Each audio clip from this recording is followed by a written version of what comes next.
The stars in the galaxy were not all quiet. Many of them hummed with the activity of fleets, the construction of new empires, the skirmishes of old wounds left to fester. But there was something new, something far older that began to stir in the darkest reaches of space, a presence long forgotten, but never erased from memory. The Terrans had been gone for centuries, their name uttered only in hushed whispers, spoken of in fearful reverence, like a ghost story passed down from generation to generation. But now the galaxy felt it. Something had changed. The silence that stretched across the farthest corners of known space seemed to hold its breath. Out of the void came a shadow. It was unlike anything seen before. Its edges were sharp and clean, as though it was cut from the fabric of space itself. Its shape defied all comprehension, too large to belong to anything natural. Its surface shimmered with the dark metallic hues of ancient design. There was no announcement, no fanfare, no preliminary message sent in advance. It simply appeared. The scanners of the Centauri system picked it up first, and for a brief moment, no one knew what they were seeing. They assumed it was a glitch, an error in their systems, something that could easily be dismissed. But then it grew larger on the screen as the ship moved steadily closer to the system. First, the smaller scout vessels ventured toward the unknown craft, its massive silhouette blocking out stars. As it came closer, their engines hummed in nervous anticipation. These were veterans of countless battles, battle-hardened and unflinching, but none had ever seen anything like this. They approached cautiously, sending their signals into the void, expecting some kind of response. But there was only silence, not even a vibration across the comms, not a single pulse of radio waves to acknowledge their presence. It was as if the very air around the ship refused to bend to the laws of space-time itself, seemed to bend in the ship's wake. The scout ships moved in close enough to detect its structure, yet the data they collected made little sense. The metals were alloys never before encountered, their patterns impossible to decipher. They attempted to make contact, but the communication systems were overwhelmed by static, their messages sent into the blackness without reply. They were no longer in control, not of their systems, not of their course, not of their lives. The Terran vessel did not announce itself with a show of force. It did not fire a single shot, but those who dared to come too close saw something far worse, an unmistakable power, a presence so dominating that it made their hearts race and their blood freeze. And still the vessel did not speak. Not a word escaped from it yet. The tension was palpable. The air was thick with anticipation. Every mind in the galaxy turned toward it, trying to understand what it was, what it meant, and most importantly, who it belonged to. No one had expected this. No one had even dared to imagine that the Terrans might return. The possibility had been discarded as a fairy tale, something too unbelievable to be taken seriously. But now there was no mistaking it. Something ancient had awakened. And it was here the ghost story had returned, with teeth sharp enough to tear through the very fabric of the universe. The moment the first alien ships made their move toward the Terran Battleship, they did so with a sense of arrogance, born from years of dominance. They were the predators of the galaxy, and no force had dared challenge their might for generations. Their pride blinded them to the overwhelming power that lay before them. The HFY fleet had once crushed empires with ease, their sleek warships cutting through defenses like a knife through soft flesh. But now they approached this ancient terror with something akin to uncertainty, masked by their usual confidence. The HFY commander was a veteran of countless campaigns, known for her tactical brilliance. She had faced enemies who were twice as strong and still emerged victorious. She assumed the same would be true against whatever this new threat was. Her orders were clear: engage with full force and eliminate the unknown vessel before it could become a problem. The HFY ships spread out into formation, their engines roaring as they powered toward the Terran Battleship, weapons primed and shields reinforced. They would strike first and strike hard. As they closed the distance, the HFY ships unleashed their first volley. The energy beams that lashed out from their weapons were powerful enough to disintegrate entire fleets. But as they approached the Terran ship, something unimaginable happened. The blasts collided with an invisible barrier, a shimmering pulse of light rippling outward, as if the ship had swallowed the entire assault. Without so much as flinching, the HFY fleet paused in confusion. Was it some sort of illusion? Was the ship invulnerable? The Terran ship did not respond with movement. It did not retaliate, not immediately. It simply stood there as though it were a mountain waiting for the storm to pass. The HFY commander cursed under her breath and ordered the next phase of the assault. They would come at it from every angle, hammering at its weak points with everything they had. The fleet regrouped with precision this time, targeting different sections of the ship in the hope that some part of it would yield. But once again their weapons collided with the same impenetrable force field. Not a single shot breached the defense, and the Terran vessel remained unscathed. The HFY commander's confidence began to slip as she realized that this wasn't just a ship, it was something beyond their understanding, beyond their reach. Yet they pressed on. The fear was growing, but they were too far into this engagement now to turn back. The HFY fleet charged again with every weapon at their disposal, and just when it seemed as though they would encircle the Terran ship, the impossible occurred. With one movement so swift it seemed to warp time itself, the Terran Battleship fired its response, a single blast from its main cannon, a pulse of energy so intense that it fractured the very space around it. The HFY ships didn't even have time to react. The first wave of ships were obliterated in an instant, reduced to mere atoms. The remaining vessels scattered in all directions, attempting to flee, but the Terran ship moved as though it were a living thing, a predator in pursuit of prey. The next volley cut through the HFY fleet with chilling precision, each shot carving through their ships as if they were made of paper. In a matter of minutes, the once proud HFY fleet was nothing more than a trail of wreckage floating in space. No survivors, no escape. The commander's voice was a hollow echo of disbelief. The Terrans had done it. They had decimated them with a single blast, and then without another word the Terran ship fell silent again, leaving nothing behind but the cold, empty space that once held the remains of their pride. The galaxy watched in stunned silence as the news spread like wildfire. The Terrans had not only returned, they had brought with them a power that defied all understanding, and they had used it without hesitation. The question now was simple: how could anyone possibly stop them? The galaxy recoiled as the Terran battleship's brutal display of power sent shockwaves across every known system. The HFY had been humbled and utterly destroyed, their once unstoppable fleet. Now nothing but debris scattered across the cold vastness of space. The death toll was incalculable, the horror of it impossible to ignore. Throughout the galaxy, the most powerful empires found themselves tearing into the abyss.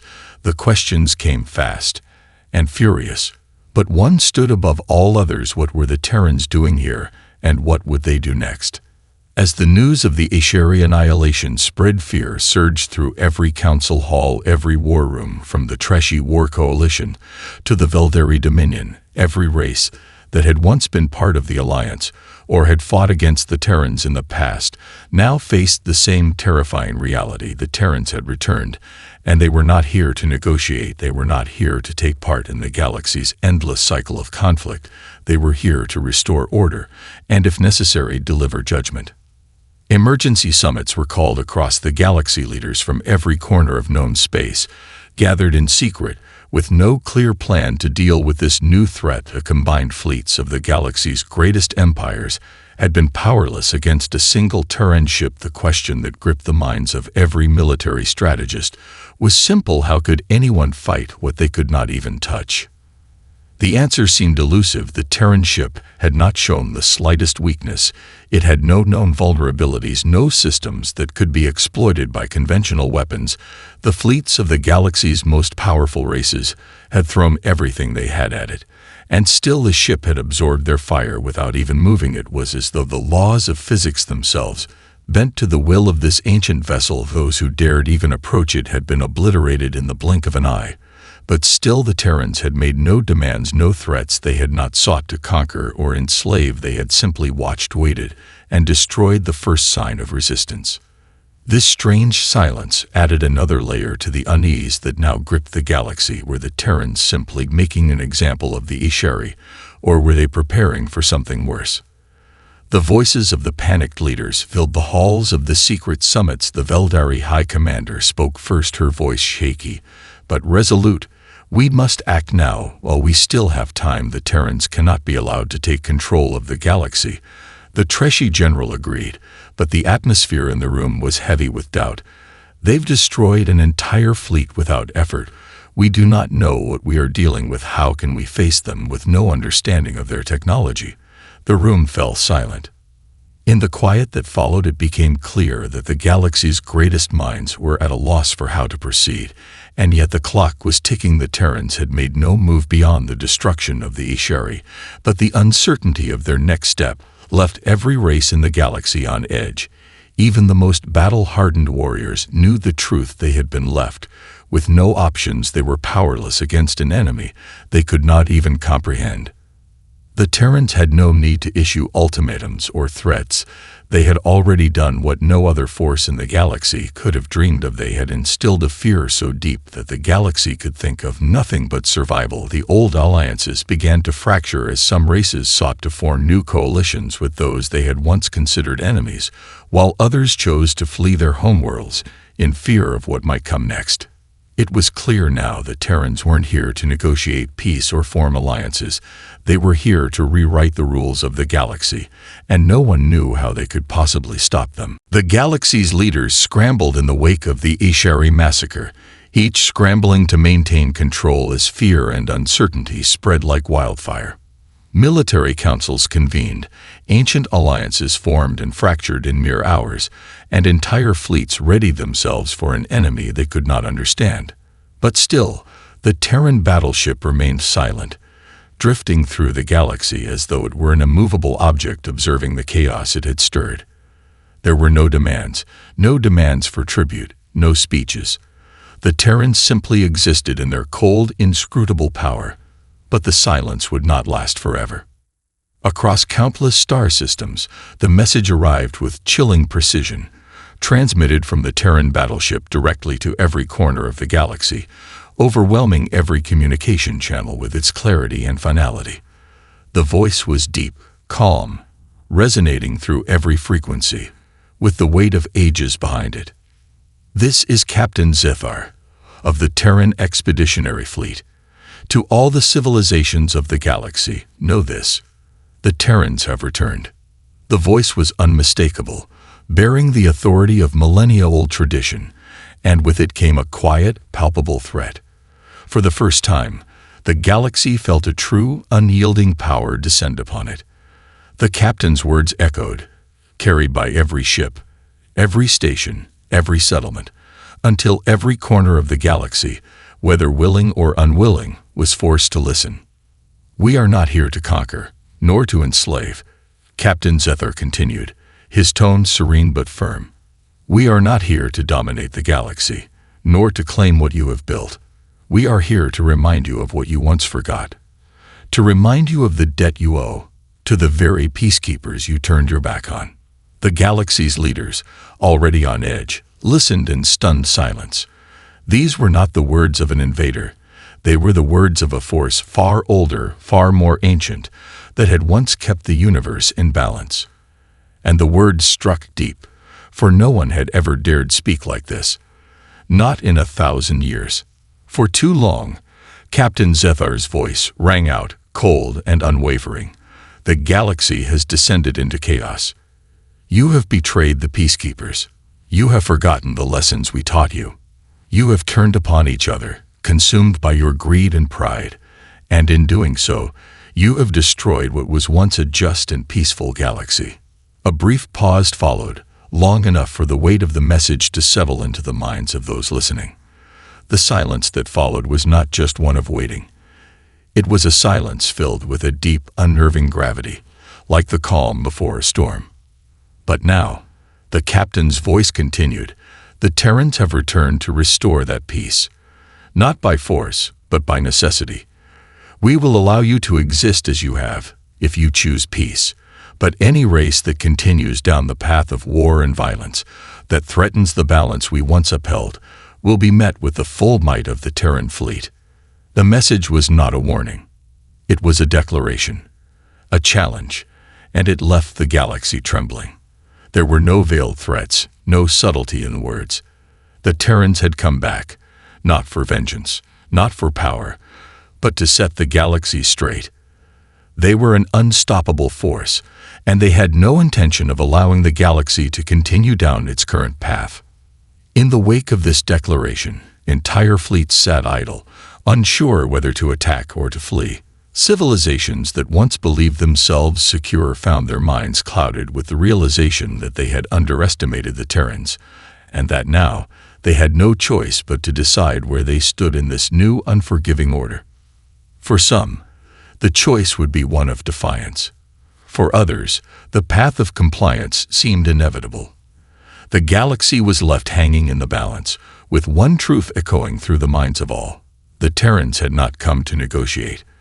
They had come to enforce a peace they once held with an iron grip, and no one knew what the cost of resistance might be. The Terran Declaration rippled through the galaxy like a seismic shock, tearing through the very fabric of the universe's political landscape. Within hours of the captain's chilling transmission, every empire, every faction, and every race found themselves at a crossroads. They had been given a choice, peace or defiance, but what lay beyond that choice was a question none could answer with certainty. Fear, sharp and unyielding, settled over the galaxy. Leaders who had once reveled in their empire's dominance now found themselves questioning everything they thought they knew about power. For decades, their forces had marched unchallenged, their weapons unmatched, their ambitions unchecked. Yet all it took was the mere mention of the Terrans' return to turn their world upside down. The HFY fleet's destruction was proof enough that no power in the galaxy could stand against them, not even the galaxy's mightiest war machines. But despite the growing sense of terror, there was no unity in the response. The galaxy, ever fractured, was now more divided than ever. Old alliances that had once held firm began to unravel. 100 factions debated in dark council chambers, each leader uncertain of how to respond. Some argued that the galaxy's greatest hope lay in an immediate unified resistance, if they could strike first. While the Terrans were still testing their strength, they might stand a chance. Others whispered that compliance was the only option, for the Terrans had shown they could not be resisted, and defiance would surely lead to utter annihilation. The leaders of the Veldari Dominion, still reeling from the news, convened an emergency summit. Their fleet, once regarded as the galaxy's most advanced and deadly, had watched helplessly as the Terran ship obliterated the HFY with terrifying ease. The Veldari High Commander, once known for her unshakable confidence, now stood before her council, unsure of how to lead. "We cannot," she began, but her words faltered, a tightness in her throat betraying her own uncertainty. "We cannot challenge them directly. Our fleets, they are no match for their firepower. What are we to do?" The council fell silent, each face reflecting the same fear. In the quiet that followed, the youngest of the commanders, a bold but untested officer, spoke out. "We must form a coalition," she declared, her voice firm, though it masked the same undercurrent of dread shared by the others. "If we unite our fleets, we may stand a chance. The Terrans cannot defeat all of us at once." The room was filled with murmurs, some doubtful, others hopeful. The High Commander shook her head slowly. "Even united," she said, "we cannot hope to match them.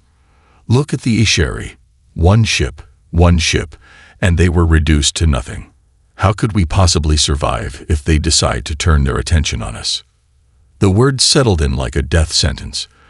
Despite their power, the Veldari were no closer to a solution than any other race.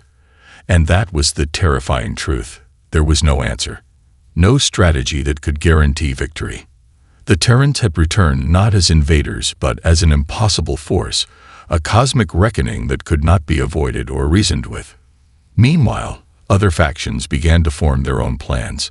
Some races, smaller but fierce, rallied behind the Treshy War Coalition, desperate for a final stand, even if it meant certain destruction. The Treshy themselves, ever bloodthirsty and proud, believed that their legacy as the galaxy's most brutal warriors could perhaps overcome even the Terrans' unimaginable might. They sent their ships on a direct course toward the Terran Battleship, a fleet of tens of thousands, with weapons primed for the greatest confrontation in history. But the Terrans did not respond. The battleship moved not at all. It merely watched, a silent sentinel to the unfolding chaos, its dark hull reflecting the distant stars as if indifferent to the movements of the galaxy's greatest fleets. The galaxy, poised on the edge of an abyss, had chosen its course, but it was no longer a question of who was strongest, who had the better weapon, or who held the most territory. It was a question of survival. And the galaxy's survival hinged on one terrifying fact. The Terrans had not shown their full strength yet. As the fleets of the galaxy gathered, preparing for what many feared would be the final conflict, a strange and unsettling silence lingered in the void. The Terran Battleship continued its slow, deliberate drift through the cosmos, observing, yet never reacting. Every race in the galaxy, from the proud Veldari to the ruthless Treshi, found themselves locked in a paradox. They could not leave, they could not fight, and they could not understand. The galaxy's greatest minds, those who had once solved puzzles of such complexity they were deemed infallible, were now faced with an unsolvable enigma. What was the Terran ship truly capable of? What did it want? Why had it not continued its path of destruction? In the midst of this uncertainty, an unexpected transmission arrived, this time not from the Terran ship itself, but from a secretive council of ancient Terran descendants who had been in hiding for centuries. The transmission was not one of war, but one of revelation, a stark history lesson that would reshape everything the galaxy thought it knew about the Terrans. The broadcast was simple, direct, and spoke with an unmistakable authority. It was the voice of a scholar, an elder of the Terran survivors who had once been part of the peacekeeping forces long before the galaxy was torn apart by endless wars.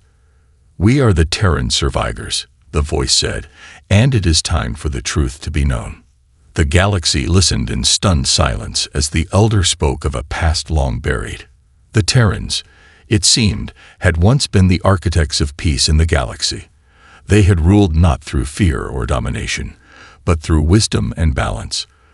Their fleet had been a force for order, keeping the galaxy's warring factions in check, ensuring that the delicate harmony of the universe could flourish. For centuries, the Terrans were the galaxy's guardians, keeping the peace that the many species of the cosmos had fought so desperately to preserve. But that peace had been shattered, and the galaxy itself had been the cause. The elder's voice grew darker as the truth unfolded. "The betrayal began long ago," he said. "The races of this galaxy, greedy, ambitious, and blind to the importance of peace, turned on us. One by one, they conspired to destroy what we had built. What was once a united front of peacekeepers was fractured by insurrection, by lies, and by the thirst for power. We, the Terrans, were left to perish, to fade into myth. They wanted us gone. They wanted to erase the peace we had forged. And they succeeded, but they didn't understand the consequences of their actions. We were not just peacekeepers. We were a force of balance." The broadcast continued, painting a picture of Terran history that was both heroic and tragic. It spoke of the original Terran fleet, a fleet that had been decimated by the very races they had once protected. The elder revealed that the Terrans had not left the galaxy willingly. They had been betrayed and destroyed by the very races they had once saved from extinction. When their time came to fight back, they were left outgunned, outnumbered, and outmatched. The few survivors had been forced into hiding, watching as their former allies tore the galaxy apart, oblivious to the destruction they had caused.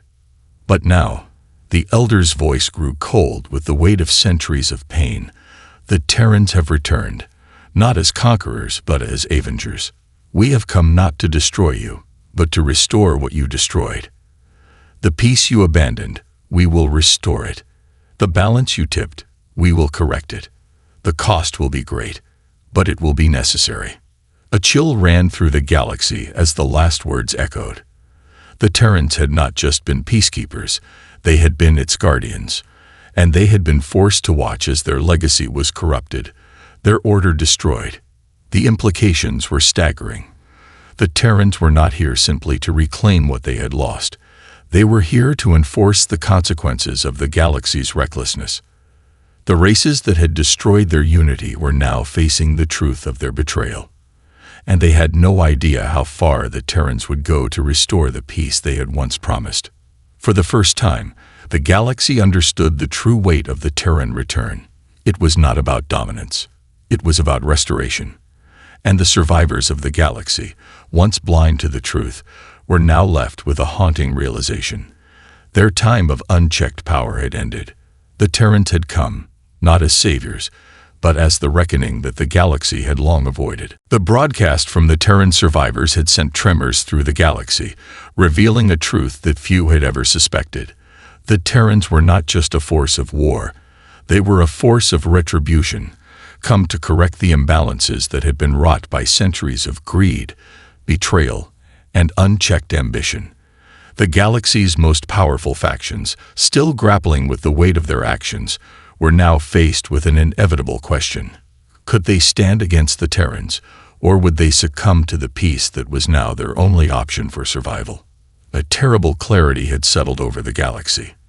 The choice was no longer about resisting or negotiating. It was about whether any of the empires could live with the consequences of their past actions. For some, the pain of admitting their failure was too much to bear. They had wronged the Terrans. They had torn apart the peace, destroyed the harmony, and now they would have to face the reckoning. The Veldari Dominion, once the most advanced and feared of all, took the first step toward the inevitable. Their leaders, no longer willing to ignore the truth, realized that there was no power in defiance, not when faced with an ancient force that had returned to right the galaxy's wrongs. The Veldari High Commander, despite her pride and her resolve, knew they could not survive another confrontation. They had witnessed the destruction of the Ishari, and there would be no fighting back. She called for a ceasefire. It was not a gesture of surrender but of survival, a plea for peace, an acknowledgement that their warlike nature had led them astray. With her voice trembling, she made an announcement to the galaxy. The Veldari Dominion will stand down. We offer our allegiance to the Terrans, not as conquered subjects, but as those who seek the peace that was once lost. Her words were broadcast across the stars, sending shockwaves of disbelief through the galaxy. Was this the beginning of the end? The galaxy had witnessed empires rise and fall, but never had such a powerful entity openly admitted defeat without a single shot fired in retaliation. But the Veldari's choice was only the first domino to fall. Other races, terrified of the consequences, followed suit. The Treshi War Coalition, known for its brutal reputation and unyielding pride, declared their own truce, though with less enthusiasm.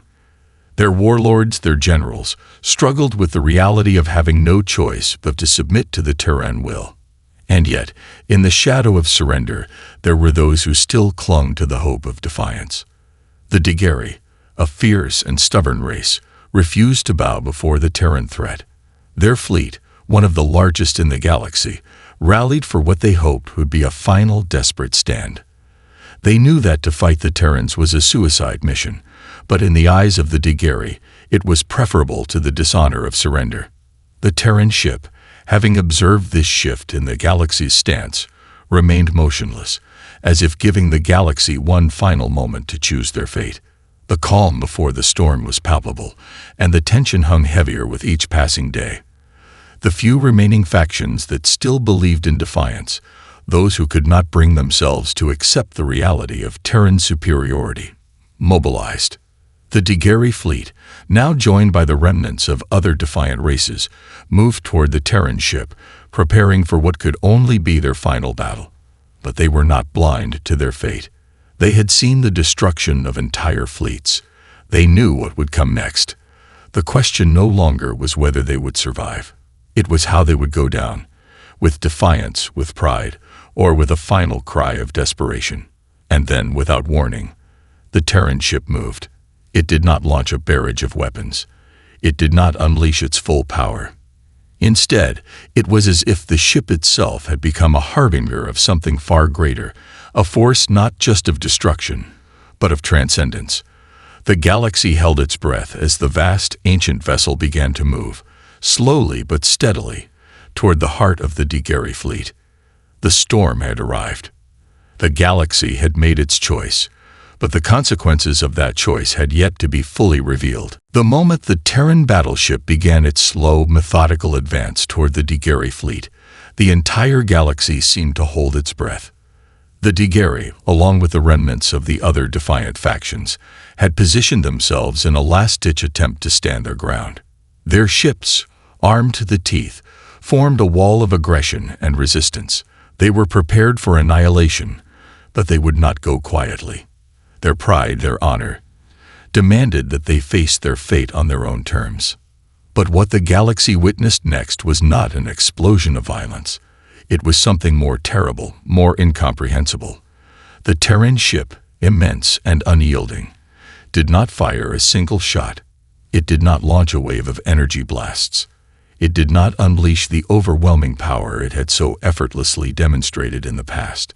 Instead, it moved with a deliberate purpose, as though time itself was bending around it, pulling everything into its gravitational pull. The Digeri fleet, in the face of such overwhelming power, faltered. Their weapons systems, their shields, their very technology seemed to malfunction, as though the ship's presence alone was enough to distort the laws of physics. Communications went dead. Navigation systems failed. The vast armada, once so confident in their strength, was now paralyzed, drifting aimlessly in the wake of the Terran ship's approach. The commanders of the Digeri, caught in the grip of fear and awe, tried desperately to communicate with their fleet, to issue commands, but their voices were drowned out by an eerie silence. It was as though the Terran ship had muted the entire galaxy, turning it into a space where only its presence mattered. And then, without warning, a pulse of light, soft, almost serene, emanated from the Terran vessel. It was not a weapon. It was not an attack. It was a wave of energy so pure, so profound, that it resonated through the fabric of space itself. The light washed over the Digeri ships, and in that moment, everything changed. The once proud Digeri fleet, every ship, every weapon, every engine, became still. The ships that had been on the verge of launching a final assault now hovered, frozen in place. The energy of the Terran ship did not obliterate them. It didn't reduce them to dust. Instead, it rendered them silent, dormant, as though time itself had been halted. The Terran battleship's message was clear. It was not here to destroy for the sake of destruction. It was here to remind the galaxy of its fragility, to remind it of the consequences of its actions. The Terrans had not come to take control, nor to annihilate without reason. They had come to restore order. A new order, one that would not tolerate further chaos, further bloodshed, or further betrayal. The Digeri fleet, along with the other remaining pockets of resistance, was not obliterated. They were left in a state of suspended animation, unable to act, unable to defy, but alive. The Terrans had shown mercy, not out of kindness, but out of a desire to teach. They had given the galaxy a chance to choose peace before it was too late. The ripple effect was immediate. Across the galaxy, those who had once opposed the Terrans were forced to reckon with the truth of their power. Fear turned to understanding. Empires that had once thought themselves invincible now saw the futility of resistance. Leaders who had held on to pride and arrogance were left questioning their own choices. The Terrans, in their quiet, deliberate way, had already won. The galaxy was not one of endless war and strife. It was not a place for unchecked ambition and destruction. The peace that had been shattered was now within reach again, but it would come at a cost. Those who had forgotten what the Terrans stood for would now remember, whether they wished to or not. And as the Terran ship drifted silently away, leaving the once defiant fleets in suspended ruin, the message was unmistakable. The galaxy would change, and it would change under the watchful eye of the Terrans. The price for peace had been steep, but the lesson was clear. Balance had been restored, and this time, it would not be so easily broken. For the Terrans had come, not to conquer, but to ensure that the galaxy would never forget the true meaning of peace.